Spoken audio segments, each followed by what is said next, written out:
историю, да, его создания, вообще сколько его протяженность, сколько станций находилось на пути ямщика, то есть на Вот пути почты.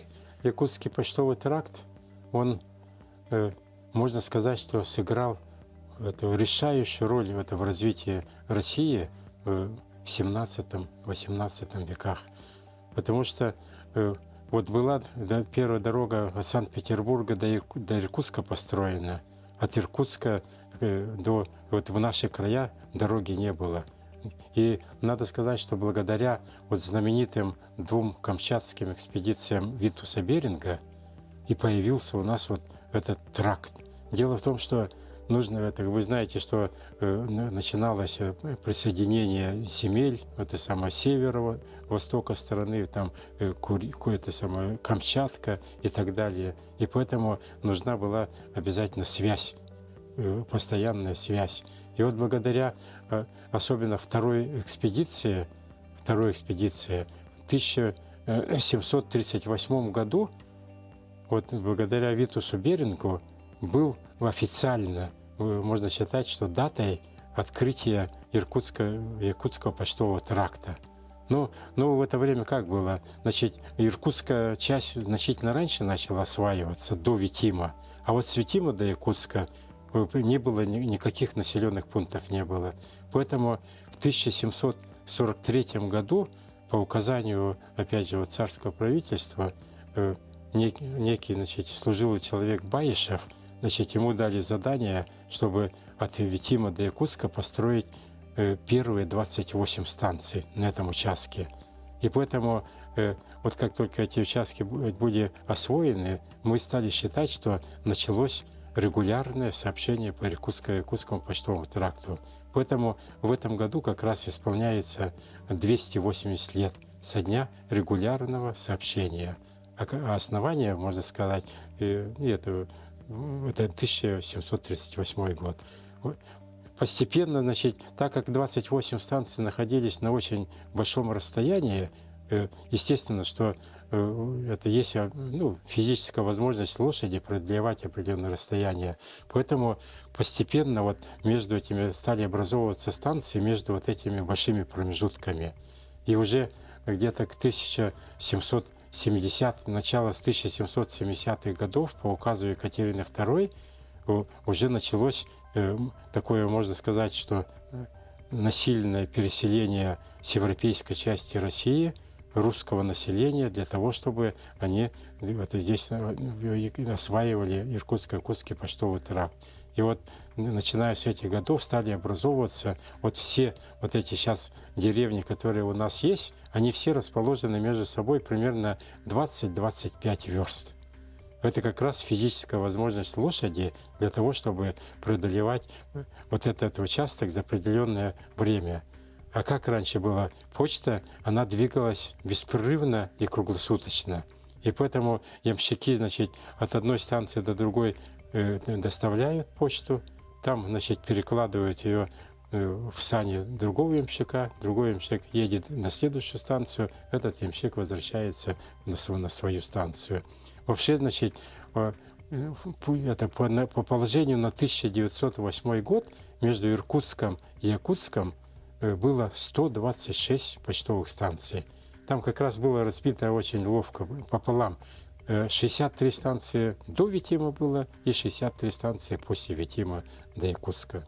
И поэтому это, можно сказать, что был самый такой оптимальный вариант вот этого Якутского почтового тракта. Поэтому вот Иркутский почтовый тракт, он сыграл роль в развитии нашего тоже Якутского края. Благодаря этому и наш Якутский край стал развиваться такими очень большими темпами. А дальше вот от Якутска до Охотска тоже был тракт. И надо сказать, что тоже благодаря вот экспедиции Беринга. Но от Якутска до Охотска тракт даже раньше был, чем от Якутска до Иркутска. Сначала вот там всего было 14 станций от Якутска до Охотска. Это выход к морю. Ну, тогда еще и России принадлежала Аляска, вы знаете, в те времена еще. Но в целом путь письма, например, от Москвы до Якутска, я слышал, занимал где-то 3 месяца, да? Это так было? Я думаю, что значительно быстрее. Вот, ну, точно я вам не могу сказать, сколько от Иркутска, ну, вот от Москвы до Иркутска, да, но срочная почта от Иркутска до Якутска, если это в некоторых источниках доходила за 12-14 дней. Вот поэтому, исходя от Иркутска до Якутска, 2744 версты. Ну, это среднее расстояние. Там, поэтому можно посчитать, вот с какой скоростью двигалась почта. Там вообще было такое правило. Когда срочная почта идет, вот эти 20 верст, это примерно за 2 часа должны это проходить, это ямщики. То есть около 10 верст в час. Несмотря ни на что, несмотря ни на погоду, ни на какой там снег и так далее, и так далее. Вообще ямщики, это, я считаю, что самые мужественные люди, которые в России, наверное, потому что такой вот доставки почты, как в Якутии, нигде больше не было. Потому что, вы знаете, вот сейчас машина, снег выпал, дождь, это самое, прошел это ветер, и мы не можем даже проехать вот от Якутска там, до Алекнутской и так далее. А тогда нужно было на лошади двигаться, дорогу задувало. Ну, и ориентировались только как? Ставили вешки. По реке Лени проходила, тракт проходил. И поэтому еловые вешки ставили, вот, чтобы обозначать, где идет дорога. И надо сказать, что вот ямщицкие лошади, это тоже, они уникальные, у них выработалась вот эта способность. Они, вот когда даже все заметено, они определяли, где вот проходила вот эта дорога, понимаете? Это очень много значило для ямщиков и много раз выручало. В общем, у нас в Якутии в основном, значит, содержалось 8 пар почтовых лошадей и 4 пары обывательских. Что это означало? Вот эти 8 пар почтовых лошадей, да, они обслуживали только почту, вот которая шла с Санкт-Петербурга.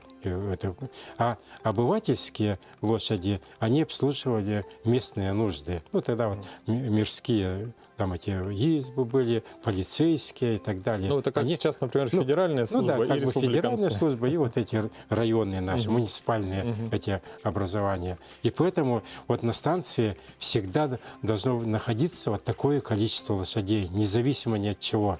Поэтому, когда приходит почта с соседней станции, уже наготове стоят. А как это самоопределяли у нас в Якутии, это как, что едет почта? Вот вы сейчас там сняли поддужные колокольчики, дугу. Обязательно, в общем, ямщики имели вот это самое колокольчики. Еще со времен Петра Первого, это он вел, это почтовые вот эти повозки, они должны обязательно иметь колокольчики, и никто другой не имел права вешать колокольчик на дугу своей лошади. У нас вот есть хорошая погода, зимой примерно по реке Лени за 10 верст можно было услышать вот этот колокольчик. Причем это в России было очень много вот этих, ну, в основном такие частные были заводики, которые лили вот эти поддужные колокольчики. И практически невозможно было найти 2 одинаковых колокольчика. Ну, это вы вот даже здесь, вот я вам продемонстрирую, вы увидите. То есть и люди по колокольчику определяли хозяина этого. Если, допустим, почта идет, они говорят, о, едет там, допустим, Кулагин, или едет Ачиров со своей почтой и так далее. То есть это вот такие бытовые интересные вещи. Но еще колокольчик служил не только вот как, он, во-первых, у нас в Якутии, он служил, ну, во-первых, это самое, в народе говорили, что он как бы отгоняет злых духов, звон колокольчика, но он нес у нас, очень много волков было в те времена, ну и сейчас волки есть, да, и поэтому вот звон колокольчика отпугивал это волчья стая или одиночных волков. Можем сейчас послушать, да? Да, да, конечно, мы сейчас. Как они звучат? Да. Вот колокольчики были разных размеров, начиная вот от таких больших, они 4 нуля обозначались, это колокольчики. Сейчас вот на этом, по-моему. Вот видите, там 4 ноля у него. Это самое. 4 ноля это самые большие были, а самые маленькие были вот такого размера. И поэтому они, все колокольчики звонили по-разному. Вот сейчас я вам, вот видите, Вот этот колокольчик. Вот этот колокольчик, видите? Совершенно это самое, другие звуки, другая. А вот самые знаменитые колокольчики, это были колокольчик дар Валдая. Потому что на Валдае первые колокольчики это появились на Валдае. Ну, там легенда говорит, что везли значит, колокол церковный. И, значит, с горы колокол упал, разбился. Местные жители собирали осколки от того церковного колокола и переливали их на поддужные колокольчики. И вот эти колокольчики дар Валдая считаются самыми такими знаменитыми и самыми распространенными. И даже, знаете, что делали? Вот видите, тут написано «серебром». Для того, чтобы звон колокольчика был особый, да, то туда добавляли серебро и говорили, что у него малиновый звон. Ну, действительно, что-то есть такое. Поэтому вот эти колокольчики, они ценились больше всего. На многих колокольчиках были различные надписи. Вот, например, на этом колокольчике, но они, это уже он столько тысяч километров там прошел с этим, что трудно разобрать, но одна из надписей гласит, что «кого люблю, тому дарю». Вот видите, вот совсем у него почти на уровне ультразвука. А вот этот вообще, это самое, почти 20 тысяч герц, наверное, выдает, аж уши режет. А вот это колокольчики, они редкие. Вот такие многогранные колокольчики, да, делали только у нас в Сибири. Вот делали в Сибири такие колокольчики. Ну, коллекция у нас 2 таких. Ну и, конечно, вот сама дуга тоже, она... На нее обязательно закреплялось 3 колокольчика на дугу. Вот. 2 больших и 1 маленький. И вот послушайте, какой звук получается. Вот этот звук называли ямская гармонь. И действительно, это самое, он, это самое, можно сказать, и слух радовал, и ямщика радовал, и он, значит, это в его в этом трудном пути скрашивал его вот эти трудные будни.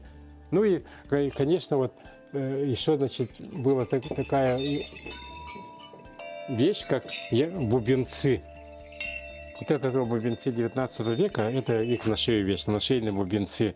Но, правда, нашейные бубенцы одевали в основном по праздникам. Когда, там, допустим, свадьба, эти самые праздники там старинные, церковные и так далее. Ну, это тоже, видите, как звук какой красивый. И вот можно представить, допустим, если как звенит этот, да, и звенит, одновременно звенят бубенцы, какой создает этот самый такой, ну, ауру, такую радостную атмосферу. Вот я распечатал все станции от Иркутска до Якутска. Все 126 станций, поэтому, когда будете ехать, там сориентируйтесь. Потому что, конечно, сейчас уже там у многих это нету, но там в Иркутской области еще кое-какие деревни сохранились. Кое-какие То есть деревни. сейчас, допустим, Всё по порядку некоторых здесь. названий может быть и не быть, но если Не, совпадает... названия сохранились. Сохранились. Потому что только как, станция какая, например, Кочегаровская, ну, вот, моя вот, например, да? А сейчас эта деревня, или в советское время называлась Кочегарово. Или станция Дельгейская, а деревня в советское время стали называть Дельгей. То есть это, ну, как бы имя прилагательное было. Поэтому они здесь это самое, вот называется, видишь, это самое, Грузин, Закавказ и так далее, Манзурская. А названия их сохранились. Они также в этом. Вот как раз здесь четко видно, вот Иркутск, да, вот он наш тракт. Вот он, Иркутско-Якутский почтовый тракт. Видите, вот он идет, Алекмис, моя родина, Кочегаровская станция, до Якутска, да, и вот он, Аямовский, от Якутска, то есть Охотский, до Охотска, вот видите, вот он тракт полностью. Ну и потом этого почтового тракта и дальше потом шли. Это основное это было, там же до Вилюйска тоже были, и на север потом эти, ну, местные, это местного значения тракта. Вот эта карта еще более старая, на 1826 года. Ну, это здесь Якутская область, Охотский, это самый, вот этот тракт Охотский здесь изображен, и Давитима, вот наша вот эта половинка, вот эта Давитима изображена. Мы благодарим Василия Алексеевича за очень объемную, интересную информацию по поводу Иркутско-Якутского ямщицкого тракта. Это именно тот маршрут, который нам предстоит преодолеть. И, конечно, благодаря этой информации будет еще интереснее, да, проходить эти места, проезжать эти станции, поселки. Ну и, конечно, хотелось бы отметить, что совместно с организацией «Потомки государевых ямщиков», да, мы будем в некоторых населенных пунктах, да, ну, с помощью них проводить некоторые мероприятия, поэтому, думаю, будет очень интересно. Но я хочу пожелать вам, во-первых, это легкой дороги, чтобы не было никаких у вас неприятностей, там путь далекий, и там, конечно, я знаю, какие это самые большие препятствия вас ждут. Сейчас, особенно в нашем районе, там речки развиваются очень сильно, потом там в сторону Мачи и так далее выходят эти воды грунтовые и так далее, поэтому вам придется очень трудно, и поэтому желаю вам, чтобы у вас путь был легкий, и мы будем вас ждать здесь, в сквере ямщиков. Спасибо большое. Испытано на себе. Друзья, всем привет! Это проект «Испытано на себе» на канале Якутия-24. И сегодня мы продолжаем наш рассказ про поездку на вездеходах по Ямщицкому тракту по маршруту Иркутск-Якутск. Все это будет в этом выпуске. Это вторая часть. Ну и что ждет нас впереди, я пока не знаю, хотя мы уже, в принципе, на старте. Но что было немного до этого, давайте посмотрим прямо сейчас. Испытано на себе. Так, ну что, сегодня у нас день выезда. Если быть более точным, то ночь. Днем мы там дорабатываются немного вездеходы и, соответственно, собираем вещи. Вот, пока выложили здесь, на тенте, чтобы примерно иметь представление, сколько у нас будет с собой личных вещей, еды. Сегодня мы наклеили наклейки, забрендировали вездеходы, то есть там получается, что символически нарисована река Лена, герб города Иркутска, герб города Якутска, как финальной точки поездки. Ну и, конечно же, гербы всех районов, которые мы будем проезжать.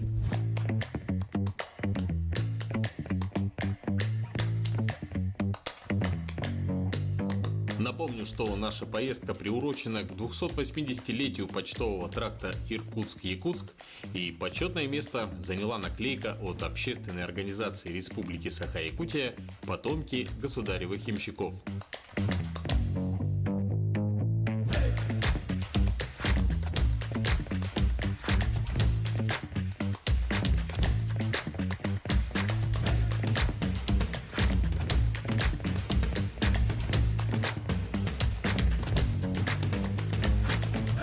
Вещей стало больше. Вот, в целом, конечно, столь длительную поездку все нельзя предусмотреть, но, тем не менее, есть возможность по дороге еще что-то докупить, но имею в виду по продуктам. А так, в целом, вроде все здесь, все на месте. И сейчас, я думаю, через некоторое время уже можно будет посмотреть, насколько вместительный кузов у вездехода. Так, а в целом у нас здесь, значит, вот эта часть техническая, здесь зипы, аптечка, личные вещи, бензопила, доширак, ящик в кабину. Здесь, по-моему, съемочное оборудование лежит, плитки, умывальник даже взяли, 2 стола, ну, соответственно, спальники, сапоги теплые, жилетки, там тоже оборудование, там еда. Так, это уже личная сумка. Вот здесь у нас посылки. Причем даже подкрылок от вица отправили с нами. Но мы же все-таки идем по Ямщицкому тракту. Вот и проверим на себе, испытаем доставку груза. Окей, вон еще 2 посылки, которые, так, это я вижу, вот город Якутск. Там, по-моему, тоже. Вот, ну и канистры, в которых будет запас топлива.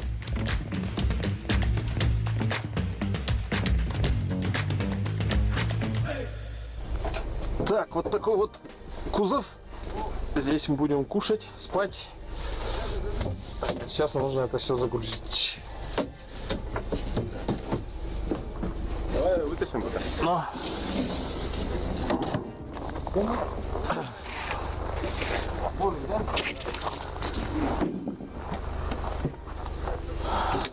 Так, запчасти сюда, да? Да, тут сейчас... А, тут уже что-то есть. Так, а я не знаю, нам это еще фаркоп, наверное. Это что, кухонное? Не знаю. Как для резки? Так, воронка пускай будет. Насчет этого я сомневаюсь.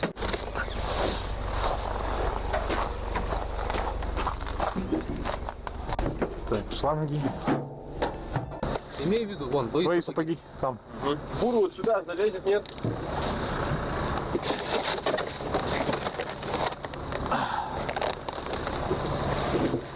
Еще топорик. Топорик, бур рядом.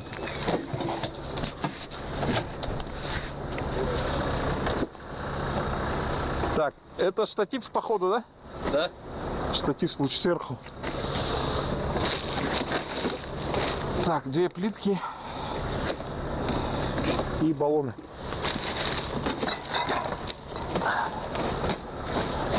На полметра. Вперед, да? Ну.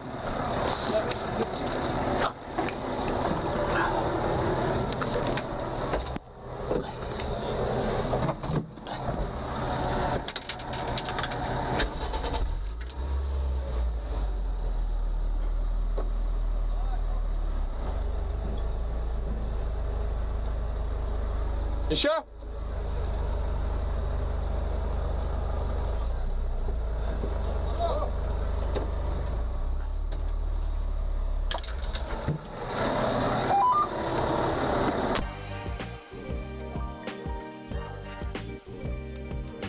Так, ну все основные вещи, которые лежали на тенте, находятся здесь.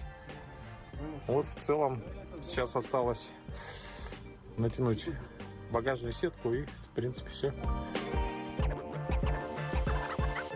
Мелочевка, одежда, Едем на трассу. мед. Мы везем 100 килограмм меда, будем раздавать по дороге. Вот так. Ты, короче, ты все, оборудование мы сейчас будем продавать, будем искать нового оператора и все. Да? Понятно. Тебе же сказали, К чему в звонок? 4 выезд. А? Тебе же сказали, что в 4 часа выезжаем. Ну и понятно, я к чему? Мы же поедем через этот, через господи, через Джамбула в любом случае. Нет, мы с базы трогаемся. А, как? Тебе на такси приедешь? Да, потому что мы не будем там через эти тусоваться. Трогаемся с базы, подъедешь, в 3 часа ориентировочно с 3 до 4 выезд будет с базы. А, то есть мы поедем через это, через объездную Шерихов ангар? Не знаю, я не за рулем. А, все понятно. Ладно, я понял, короче, в 3 часа тогда я буду на базе. Хорошо. Друзья, погрузка продолжается. Сейчас у нас на очереди второй вездеход. Туда мы загрузим вот эти канистры и остатки вещей. Было принято решение ехать по асфальту, чтобы не мешать участникам дорожного движения на прицепах. Соответственно, один вездеход будет на грузовике, второй будет на прицепе. И мы двигаться будем до села Жигалово. Это около 400 километров. И там уже начинается река Лена, то есть идет пересечение с трассой. И оттуда мы уже поедем на вездеходах.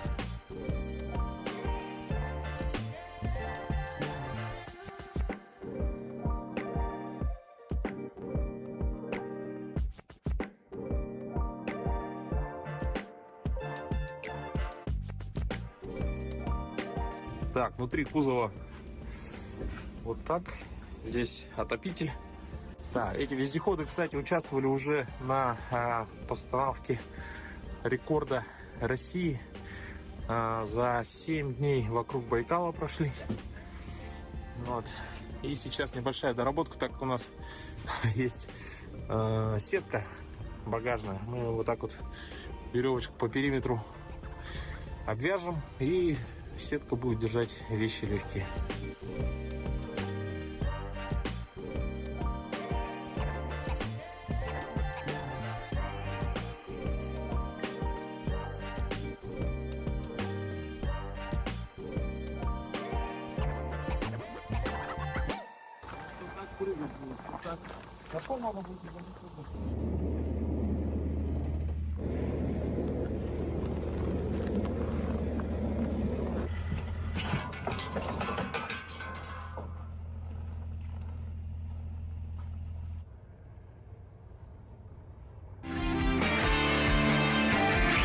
Испытано на себе.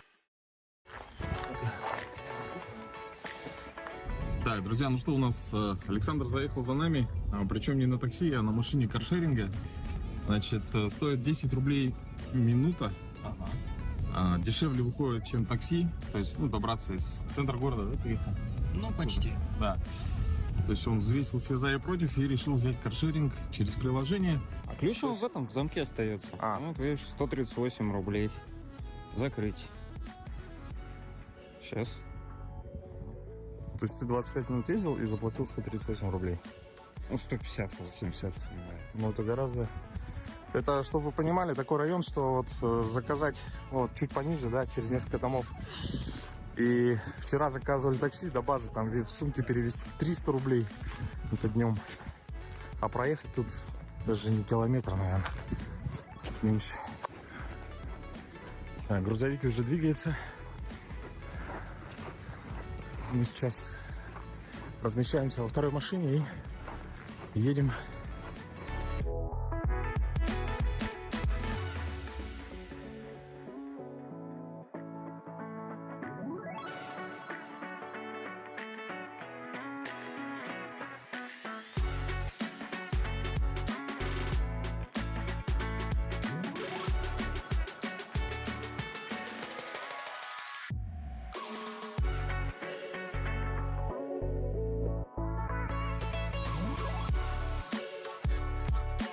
Сейчас Александр проведет небольшой брифинг по поводу нашего маршрута, по нашей экспедиции. Так, в общем, господа, ну часть маршрута вы уже знаете. Сейчас у вас задача с Жигалова добраться до Усть-Кута. Но мне кажется, вы все равно не сможете доехать до Усть-Кута, поэтому я поставил там метку. Можете остановиться, ну, на свое усмотрение. Расход я вам поставил максимальный. Ну, так или иначе, вы заправились полноценно. Есть информация, что по пути этого маршрута у вас будет два... Как их называют? Населенных пунктов? Нет. Когда вода вот выходит. Наледи. Да. Наледи. Да. Заразился. Заразился. Да, два участка будет с наледями. Возможно, будет больше, возможно, будет меньше. Там сказали, они появляются, пропадают. Попадаете вы в Усть-Кут. С Усть-Кута вы едете в Верхнее Марково. И с Верхнемаркова вы можете отправиться уже... У вас два варианта, да? Основной наш это Поленье. Это уже Витим, Пелиду и, соответственно, Ленск. Но там, говорят, дорога раз на раз. Может и не быть. Спросите у местных жителей. Если ее реально не будет, то отправляйтесь альтернативным маршрутом по автозимнику Вилюй. То так, если вы там уже поедете, тогда вам... Хотя вам в обеих случаях пригодится полный запас бензина. В обоих, да, случаях пригодится. Так или иначе. Но преимущественно, конечно, ехать именно по Лене. Там нужно будет у местных узнать. Потому что, вот, как я сказал, местные там управы сказали, что как и можно, как и вроде и нельзя. Про мед расскажи, пожалуйста, Да, информацию. кстати, про мед. Да, там у вас 500 литров. 500 коробочек меда. Вы их можете давать абсолютно кому угодно на маршруте, кто... Ну, не прямо вот так вот вас остановит, конечно, где-нибудь на остановках, которые мы где-то огласим, в крупных населенных пунктах. Человек показывает вам фотографию, да, его улова какого-нибудь, добычи. Вы вознаграждаете его тем, что он очень, ну, схож с нами, да, мы тоже как бы тоже таежники. Даем ему наш презент, как ямщики. И если, даже не если, и чтобы он участвовал в конкурсе лучшей, скажем, фотографии, да, он должен будет эту фотографию отправить на номер. Я здесь сделал 2 памятки для вас. Здесь все указано, что куда он должен что отправить, что он должен написать. И тогда потом, после экспедиции, он будет участвовать в конкурсе. Это не розыгрыш, это будет конкурс полноценный, где люди будут голосовать за лучшую фотографию. И победителем будет методом голосования победитель получит бензопилу, которую вы ведете с собой на всякий случай. В Якутске вас встретят, а также вас встретят, сами потомки ямщиков, плюс еще получатели посылок. Вы ведете также посылки для якутян. У вас там есть, Руслан знает. И также в Якутске их можно будет поручить. Мы приехали в Жигалово. Здесь, пока мы сюда шли, с нами связался местный житель, его зовут Павел. И он сказал, что расскажет про дорогу. В целом хочет тоже посмотреть на вездеходы. Думаю, будет очень много полезной информации от местного жителя по ситуации на трассе. Здравствуйте. Здравствуйте. Здравствуйте. Вы скажите, пусть остановится. А вот что-то звоним, связи, у них нету связи. Вот пусть в любом месте остановится. Вам, наверное, лучше все-таки в столовую сразу. Лучше, да. Поедем, и как раз туда и так, это как они, куда они ушли, так бы они на магистральную шагают. Все, сейчас.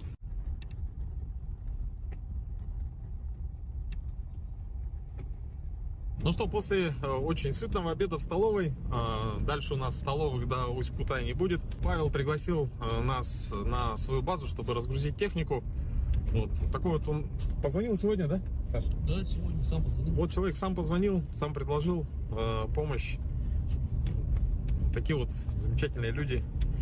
И сейчас мы двигаемся на базу, чтобы разгрузиться и двинуться уже на вездеходах. Поселок Жигалово — это где мы сейчас спускаем наши вездеходы. Известен тем, что здесь находится Жигаловский судостроительный завод, и причем еще с советских времен здесь строили суда, которые дальше уходили аж в море Лаптевых. Ну а в данное время все равно продолжается работа и изготавливают катера, которые бороздят просторы озера Байкал. Это уже дальше, да? Дальше Коношаново будет. Вот, Коношаново. Коношаново, смотрите. Вот прямо перед самим Коношаново была глубокая наледь, не знаю, замерзла вашу технику. Есть объезд. Где-то вот в этом месте, вот это остров здоровый, вот перед этим островом, вот так вот, есть на берег выезд, и пошел по берегу через Коношаново, прямо через деревню, и опять на лед выезжаешь. Ага. Так, дальше пошагали. Вот это все, это здесь все везде проездное, Сурово мне сейчас. Головская будет. Вот Головская, все, проезжаете, речка, идете, деревня, увидите на правом берегу. Шестяникова, дальше. Вот, Сурово. Вот у Сурова, вот это Илинга река впадает. Вот здесь от Илинги до Сурова, там расстояние 300 метров, но проблема проехать будет, там промыто вообще. А если полная. по острову? Вот, не по острову, я вам предлагаю, вот примерно вот здесь будет накатано, опять же, на правый берег. Ага. На правый берег встаете, вот эти все острова по берегу огибаете. Также вдоль речки это все будет идти. Там заборчики стоят, там накатана дорога. И прямо в Сурово выйдете и пойдете опять дальше, пойдет клин, уже вот в это Лупилово. Лупилово наверняка здесь не обозначено.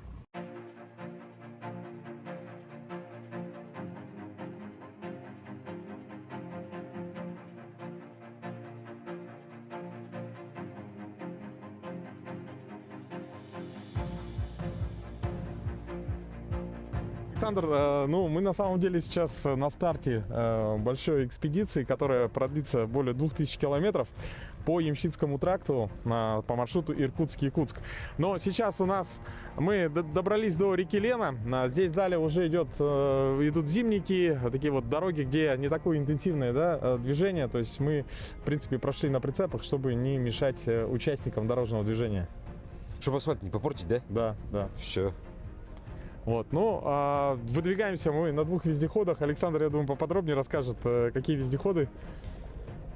Вездеходы зеленые, 4-колесные, с оранжевыми будками, в которых можно ночевать. Отлично.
Да, сейчас в этой деревне местные жители узнали насчет дороги, насчет зимника. Говорят, что еще где-то 30 километров, и потом все под вопросом. То есть последний раз там протаскивали, то есть проходили зимник 23 февраля. Вот, а сейчас состояние неизвестно, может быть, замело. Если это так, то есть дорога заканчивается там, то нам еще нужно будет пройти 200 километров до Усть-Кута. За такое 200 километров неизвестности. В общем, поживем, увидим, посмотрим. Пока двигаемся вперед. Все в целом нормально.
Что такое? Провалились. Налить? Ага. Кричи. Стоп, назад езжайте, мы тут провалились задом. Что там у нас? Развернулся. Налить, да? Мам, давай-то,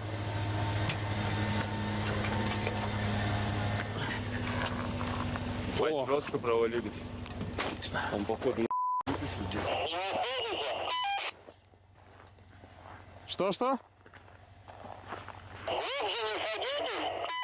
Нет. Не, правое заднее колесо прямо почти все ушло. Зад на боку. Разворачиваемся, сейчас едем.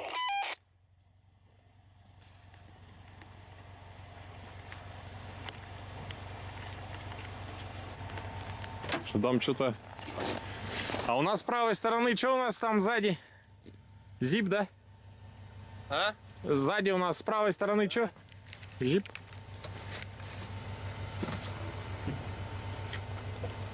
Ты им покажи, чтоб все... А, смотри, здесь вот она, трещина промоина идет. Где? Вон она, видишь? Вон, видишь? Я не вижу. Иди туда, провалишься. А, точно. Она вот она, краем берега. Пускай не подходит, он туда отходит в сторону. Вот там получается целая трещина. Покажи им, чтобы вон там встали. Вот сюда встаньте. Сюда.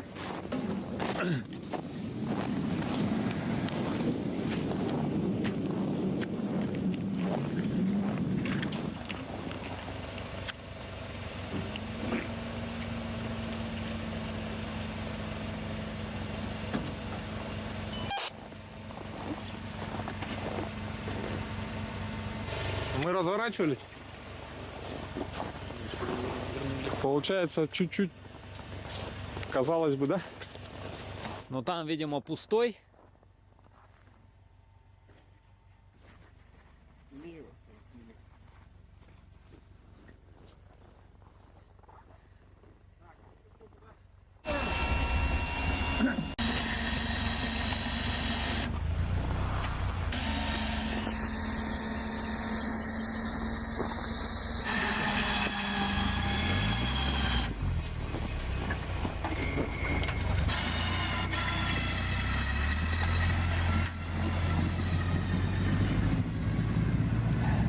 Нет, в воду сел.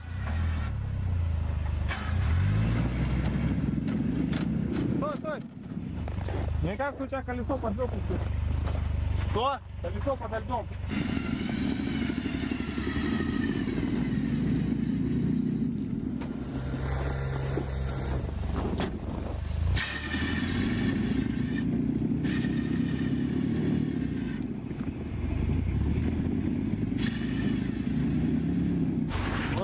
попробовать разгрузить. Мы же, получается, вообще фактически у берега. Да, у берега. Ну, там, судя по этой, Глубина приличная. да, открытая вода там. Это даже не наледь, а просто проталина. Здесь журчание даже слышно. Он там.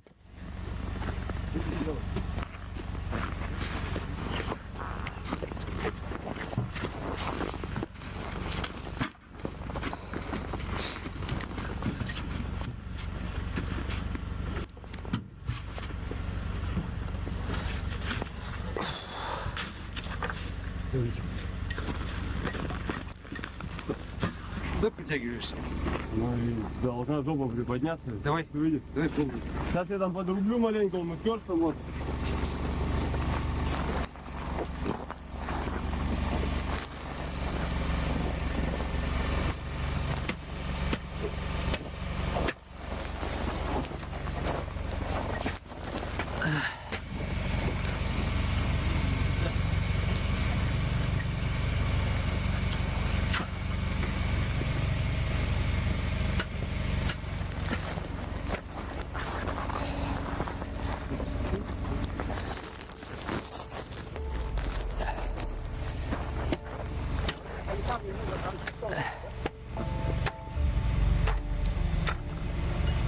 И около нее не руби, вот здесь рубите канистра.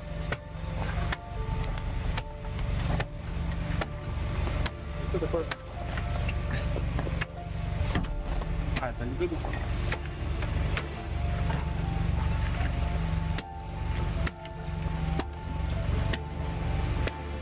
Ты там рубишь, здесь трясется. Давайте это пошире встань-ка.